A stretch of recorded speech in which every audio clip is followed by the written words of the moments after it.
Hi, I'm Jeremiah. Welcome to Up at Night. This podcast is all about learning from thought leaders, academics, and professionals based on one fundamental question. What keeps you up at night? Welcome to Up at Night. I am thrilled to be joined by Ben Parr today. Ben is not only the co-founder and president of Octane AI, which is an app we love and use and have been using for a long time. He's also an award-winning author, and he wrote the book Captivology, The Science of Capturing People's Attention. On top of that, if it wasn't enough, Ben is also an investor, and he's involved with some of the most prestigious incubator who specifically touch upon AI, and AI is quite a hot topic. You talk about that on your newsletter. You're quite active on TikTok at Ben Parr. So Ben, thank you so much for being with me today. Thanks for having me. I'm glad to be on this early time before this podcast is like number 2 behind, let's say, Joe Rogan or Kelsey. We're not as big as Joe Rogan or the besties yet, but we're going to work towards that. So again, thanks for that. And I want to jump right into it because we got about 30 minutes to discuss about all this. But you've made a leap that a lot of people would love to make, which is going from a profession. You were originally a journalist in tech to entrepreneurship. And I'm curious to know how and why you made that jump and how you made that possible. So for those who don't know a bit about my career, I think that's probably important. My original claim to fame in Silicon Valley is that I was the co-editor and editor-at-large of Mashable, the tech news website. Ran the West Coast, opened the West Coast office, had a team of 50, wrote 2,446 articles in my 4 years there. And that job was a little bit of an accident because I just graduated from college. I was working with one of my mentors on a content website for web health that he was the CEO of. And I just realized I needed to move to Silicon Valley and take a risk. And at the time, I was just writing an article or two on the side for Mashable. My actually co-founder and another friend introduced me to them. To Mashable. And then I somehow did well with that, and I had articles go viral, and I ended up becoming an accidental journalist. And it was the best thing to happen to my career because no one wants to talk to a 24-year-old except if you're a journalist, in which case everyone wants to talk with you. So the end result, was this 4 years of journalism, what I was known for, but I'd always wanted to focus and build a company in entrepreneurship. It was even what I was doing in college at Northwestern. I helped start the entrepreneurship student program there back in the 2000s. What the change was always kind of, planned. And so I think of these things as interconnected. But how did it happen? I had to just do a thing with my co-founder. I've built a long relationship with my co-founder, CEO, best friend of 2 decades, Matt Schlicht, who I just deeply respect and is the product genius mind compared to me, who's just on airplanes and everywhere.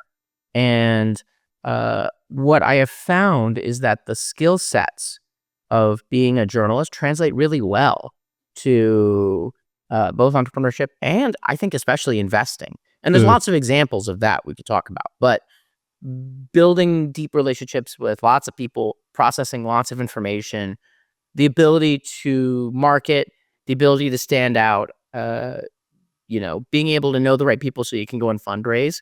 Those things were really helpful when we first fundraised for Octane and really helpful when we first started our fund, Theory Forge Ventures, last year.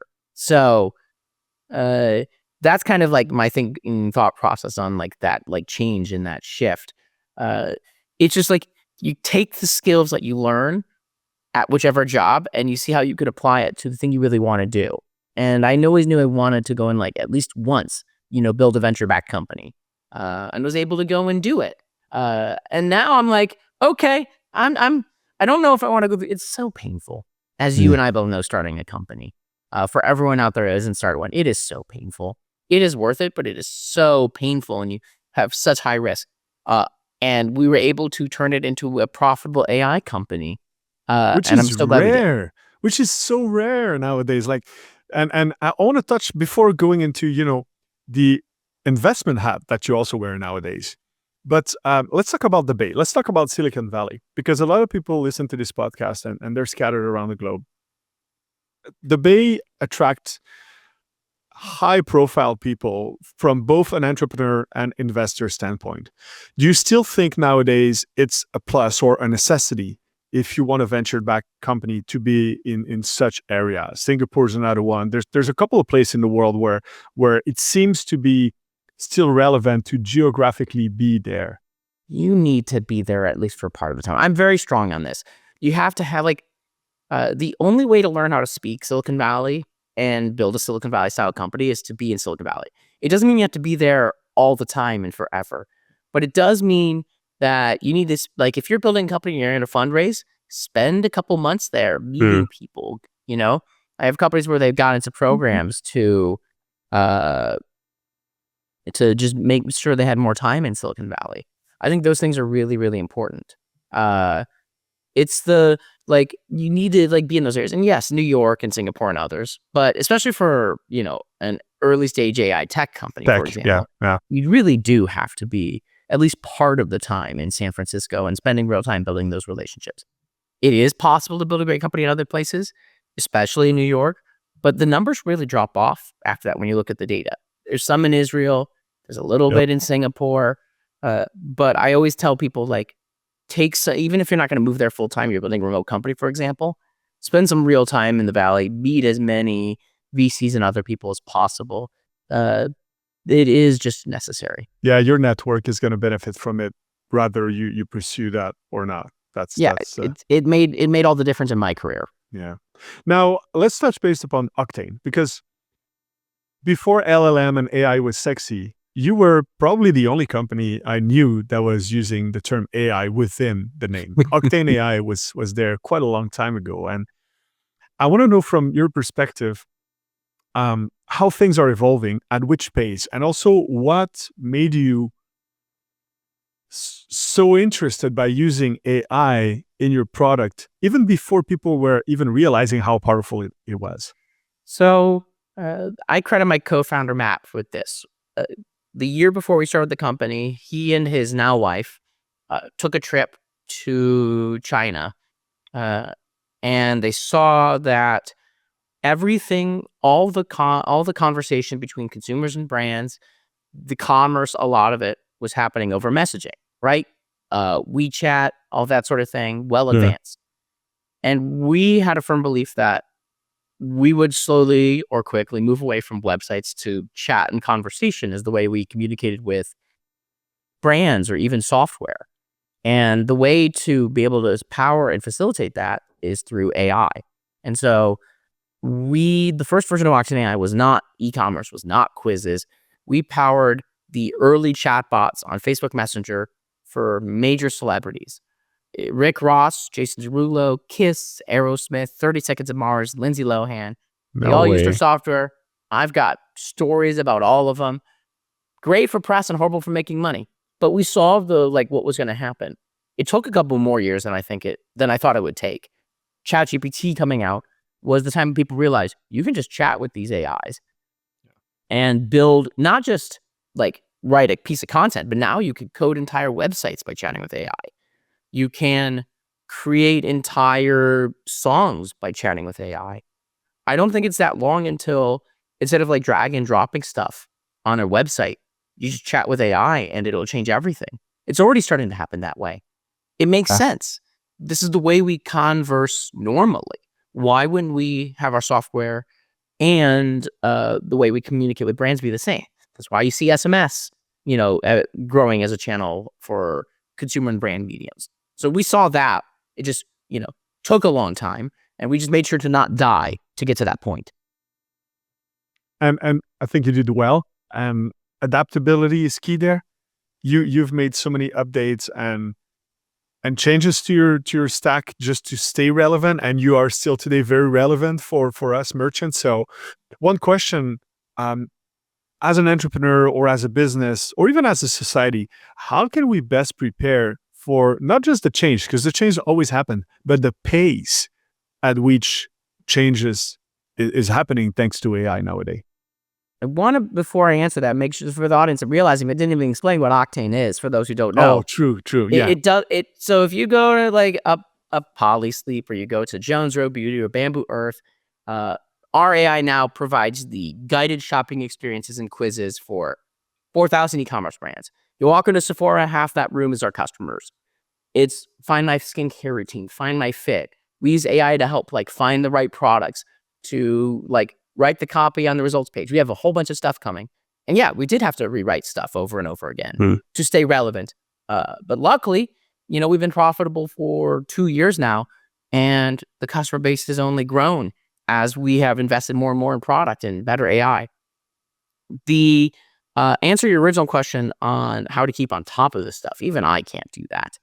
I had this conversation with very, very successful investor in Silicon Valley in his 70s. It's just like, I've never seen the pace of change like this before.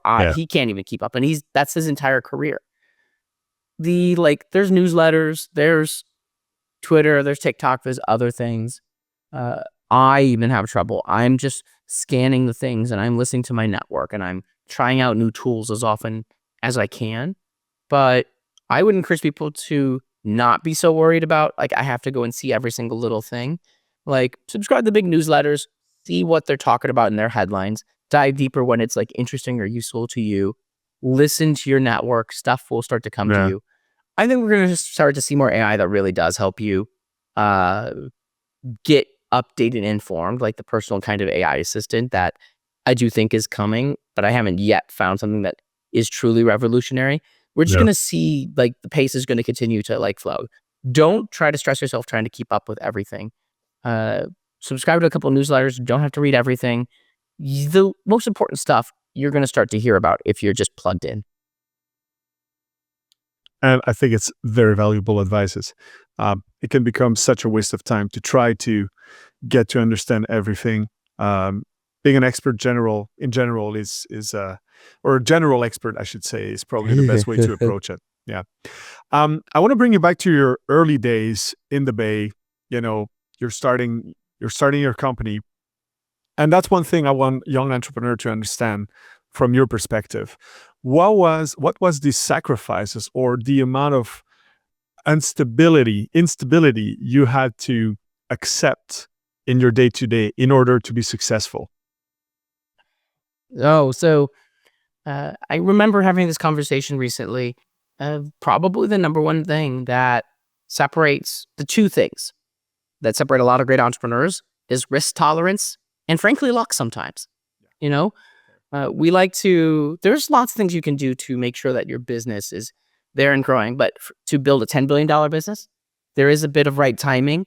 There is a bit of luck. There is a bit of everything in order to like go and do that. So in terms of risk tolerance, I had this conversation with someone pretty prominent in e-commerce yesterday. And she was like having that kind of like, should I go pursue a company or should I go do X or Y? And luckily she's in a position where she can at least spend some time not paying herself to go and find out the answer. So there's lots of ways to go and like find out an initial answer to like, is this a viable startup or not? You do not need to be able to code anymore. You could literally just yell at a thing, at Cursor, at an AI to go and build an entire product. In fact, my co-founder, Matt, has built an entire social network and an entire course product just to teach people how to code with AI. It's called startupspeedrun.com. You can literally take it. It'll teach you how to code with Cursor. And you can build an entire V1 of your product. There's no excuse anymore. You do not have to understand a single thing about code, and it will build an entire thing. And that's what you should do if you don't code. If you do code, then even better. On the risk, I'm going like back and forth because I think the risk you have to take is a little bit less than it used to be because you can build these things on the side. But there is real risk tolerance. Like, opportunity cost is real. There's a world where instead of doing Octane, maybe I was at a Facebook or something, right? And maybe in one case, I'm making a whole bunch more money. Maybe in another case, I'm miserable. Maybe in a third case, I got laid off and who knows, right? I think it's almost like an addiction or calling, being like, I have to go and like start my own thing and like control my own destiny, or at least do it once, because you only live for so long. And luckily it's worked out really well for Matt and me and for Octane and for the things that we're doing. Now we're able to do a fund. We're able to do more of these things where like it's in a great place.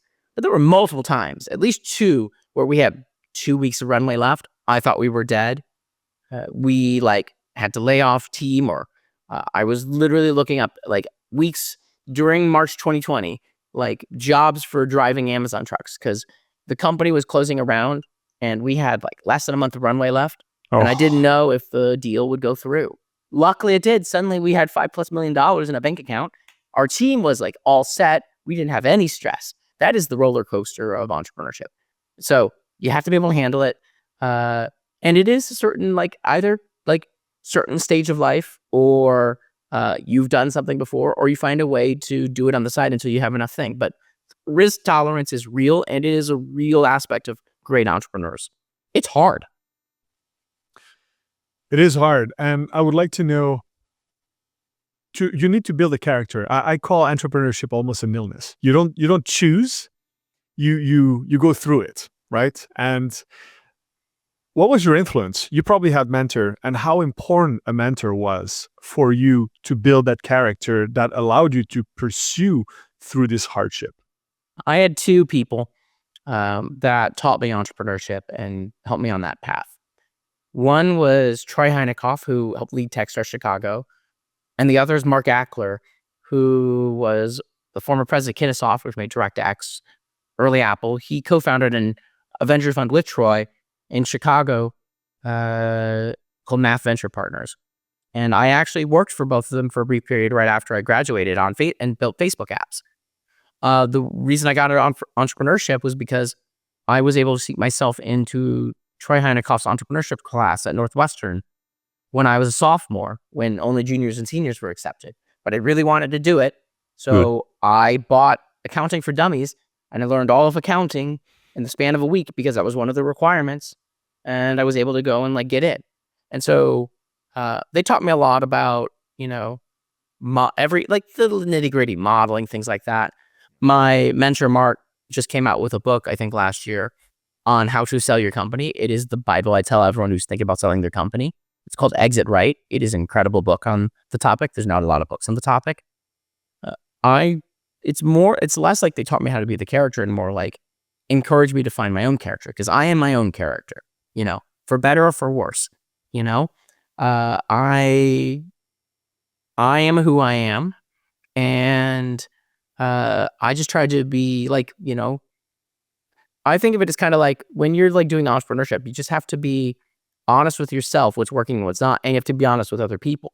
Like when I'm like taking fundraising pitches, you know, I'm not being like, oh, this is a great idea. It's a great idea. You know, I'm telling them like, here's the concerns that I have. Here's the things that I have seen. I want you to be able to address them.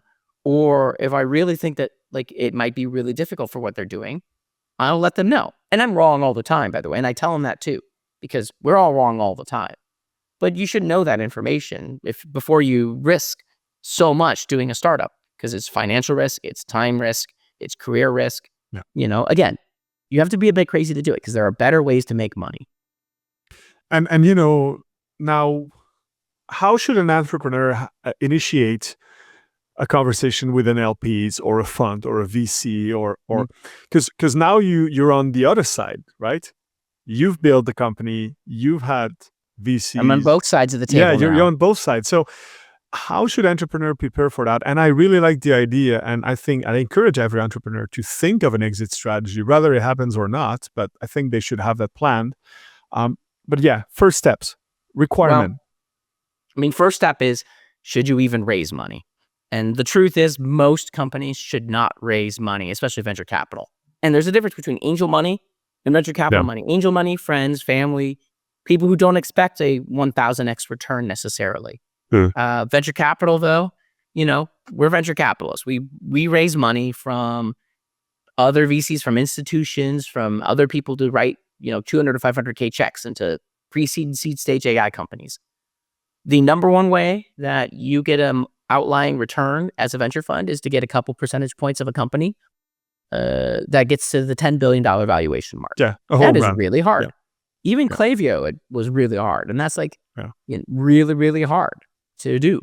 And so most companies, and to be honest with yourself, is it going to be in that space? Because if you can't get to that space, it's really hard to get the return for your investors. You'll add more stress. You'll have like all these other things that go and happen. And so you have to like be honest with like, do I actually need this money in order to scale the business? Do I think I can make a company that makes $100 million a year, that can make $1 billion a year? And what does that look like? And I encourage that because that also helps you think big and what a big vision would look like to justify raising venture capital. That is the first thing. And a lot of people don't ask that question. E-commerce brands, for example, most probably would not benefit from raising venture capital, I especially now. totally agree with you. Yeah. Angel money, sure. Venture capital, how many $10 billion companies? We see what happened with Casper. We see what's happened. And Right. and so many of them in each industry. Over. There's an example of someone that raise and go to extent where they almost influence the consumer to consume differently, and unfortunately the harsh reality of profitability hits them like a truck. Just like, yes, especially when you've sold so much of your company and the value goes down, when you could have had a company and sold it like, for a tenth of the amount and you would have still made more money because you would have owned a lot more of your company. So again, that is the number one. There's a lot of others. If you really determine like, I need to go and like talk to an investor, like it really is, this is where the being in Silicon Valley, even before you fundraise, helps, because a lot of the people we fundraised from for Octane, we raised from General Catalyst, Javelin, Bullpen, all these like top investors. Look at the Javelin thing right there, actually. We knew them for like a year beforehand, or in some cases, 8 years, 10 years. We had pre-existing relationships because part of giving people money sometimes is the relationship. It's not the only thing. We've met people, we've written checks pretty quickly in some cases because attraction, because of other things. But you spend more time in Silicon Valley, you meet more people, you build relationships. The old adage in Silicon Valley is true. Ask for money, get advice. Ask for advice, get money. Build relationships across the board. Know who the players are. Learn how to speak Silicon Valley. And you'll have a much better chance of raising money. And I suggest always like the more you can get through intros and warm, the better. You can do cold. Cold just doesn't work anywhere near as well. And a lot of investors don't even answer on cold. It's just, we get so many pitches. So there's lots of other things I can say, but that's a good start. What's the landscape of investing? Because post-pandemic shook everything, and what does the landscape look like going in 2025? And also, I would also add to that, what's your perspective on things such as YC or Creative Destructive Lab or these mechanisms that are accessible now to entrepreneurs? So two separate kinds of questions there. So I tell entrepreneurs, when you think about venture capital, you need to put yourself in the VC's shoes, because the VCs spend a lot of time fundraising. They are just investment vehicles. We're investment vehicles on behalf of college endowments, family offices, wealthy institutions, wealthy individuals. And our goal is to get them a return. It's been really hard for a lot of VCs to fundraise because there have been very few exits. And so investors have taken less risk and been more stingy with their investments. That's why more money has gone to AI. It's an area where you can get a faster return than most other areas. Or I had a report that came out on benparr.com on my newsletter that over half of the venture capital dollars this year has gone to under 100 mega rounds of $100 million or more. Elon Musk being like one of the biggest beneficiaries because that's perceived as less risk. VCs are not supposed to be like, you have this vision of they're super like love taking risks. We're finance managers. We're supposed to not be super risky in some ways. And so you just have to like think about like what their like motivation is and what they're trying to do. And it helped me feel like I would be able to fundraise for a new company so much better now that I understand the mechanics of how VCs think and how they evaluate and what they need to tell their investors. They're called LPs, limited partners. Yeah. And so what I'm also saying here is that the market conditions really affect like your fundraise because it trickles down right now. because VCs haven't had a lot of exits ever since the pandemic when too much money was put into companies. Oh yeah, and you're right. The IPO market right now is also pretty brutal. Just brutal. There's hope that next year it'll be better. We will see. I think it's possible. Usually that's how the cycle goes. But in the interim, it's really hard. And so that just means your job is a little bit harder. But AI exists to make it so that you can build your company more leanly and more efficiently. And I think that every entrepreneur should try to spend as little of the money, even if they raise, and use AI to help augment their business.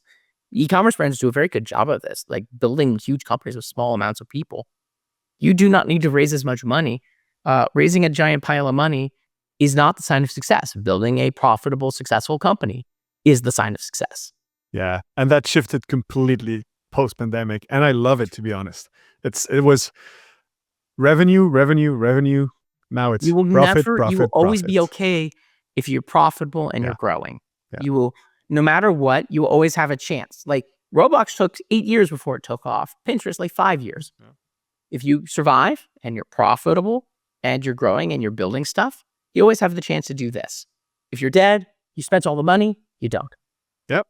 Biggest advice for every entrepreneur, don't run out of money. Don't die. Exactly.